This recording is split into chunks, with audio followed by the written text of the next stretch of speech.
Dalam lanjutan kualifikasi Piala Dunia 2026, Italia dengan susah payah mengalahkan Moldova. Kemenangan Azzurri hadir lewat 2 gol di penghujung laga.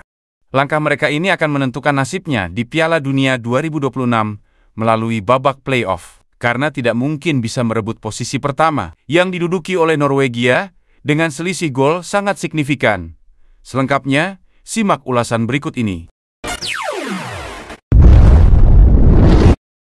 Di babak pertama peluang Italia hadir lewat tembakan Giacomo Raspadori di menit ke-6. Namun bisa digagalkan kiper tuan rumah. Kemudian 6 menit berselang, Kristen mengancam kembali gawang Moldova. Lagi-lagi Kozuhar kembali menepis tembakan jarak dekatnya. Ia juga menghalau peluang kedua Raspadori semenit kemudian. Di babak kedua, pemain Newcastle Sandro Tonali nyaris mencetak gol di menit 71. Namun tembakan jarak jauhnya berhasil diblok oleh kiper Moldova. Begitu juga 2 peluang dari Matteo Retegui yang mudah terbaca olehnya. Sementara penyerang muda Pio Esposito turut mengancam gawang Moldova. Namun tembakannya dari skema serangan balik bisa ditangkap Kozuhar. Tuan rumah pun memberi tekanan lewat tembakan jarak jauh Vladimir Fratea. Namun bisa diamankan kiper Italia Guglielmo Vicario. Gol yang dinanti Italia akhirnya hadir pada menit 88. Gianluca Mancini memanfaatkan crossing rendah De Marco dengan tandukan ke sudut kiri, yang kali ini tak mampu dibendung Kozuhar. Kemudian, Pio Esposito menggandakan keunggulan pada masa injury time. Esposito meneruskan umpan silang Matteo Politano dari sisi kanan dengan tandukan yang kembali masuk ke sudut kiri gawang Moldova. Skor menjadi 2-0 dan bertahan hingga peluit akhir. Italia kini duduk di urutan kedua dengan raihan 18 poin dari 7 laga, tertinggal 3 poin dari Norwegia yang telah mengalahkan Estonia 4-1. Kemenangan ini secara matematis menunda kelolosan Erling Haaland dan kawan-kawan hingga laga terakhir. Kedua tim akan bertemu di Milan dalam laga terakhir, namun Gli Azzurri butuh kemenangan dengan selisih minimal 9 gol. Untuk bisa lolos langsung ke Piala Dunia, jika skor tersebut gagal terwujud, maka Norwegia akan lolos ke Piala Dunia pertama sejak 1998. Sedangkan Italia akan menjalani babak play-off pada bulan Maret mendatang.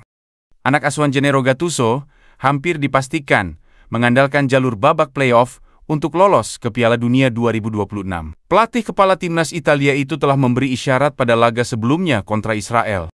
Gli Azzurri tetap harus mengejar ketertinggalan defisit 17 gol agar bisa menggeser Norwegia di puncak klasemen. Meski Italia meraih kemenangan krusial 2-0 atas Moldova, Gattuso pun mengutarakan isi pikirannya. Setelah Italia tetap gagal lolos langsung ke Piala Dunia, meskipun memenangi 6 laga di kualifikasi grup dan mempunyai agregat gol sehat plus 12. Gattuso menyayangkan atas aturan tim yang lolos langsung ke Piala Dunia, ketika pada tahun 1994, hanya ada 2 tim Afrika di Piala Dunia. Sekarang harus ada lebih banyak lagi dan terus bertambah. Sedangkan kami sudah mengumpulkan 18 poin, memenangkan 6 pertandingan, dan masih harus menjalani 1 pertandingan lagi untuk lolos. Namun rasanya itu kurang tepat. Sebelumnya Gattuso juga telah mengeluhkan soal jatah yang didapatkan negara-negara Eropa berbanding zona CONMEBOL. Ini sangat mengecewakan. Melihat Amerika Selatan, ada 6 dari 10 tim yang melaju ke Piala Dunia. Dari tim ke-7 bisa memainkan babak play-off lawan Oseania. Untuk lolos otomatis Piala Dunia 2026, timnas Italia tidak mungkin menggeser Norwegia. Jalan satu-satunya hanya babak play-off yang harus dijalani Italia demi lolos ke Piala Dunia 2026.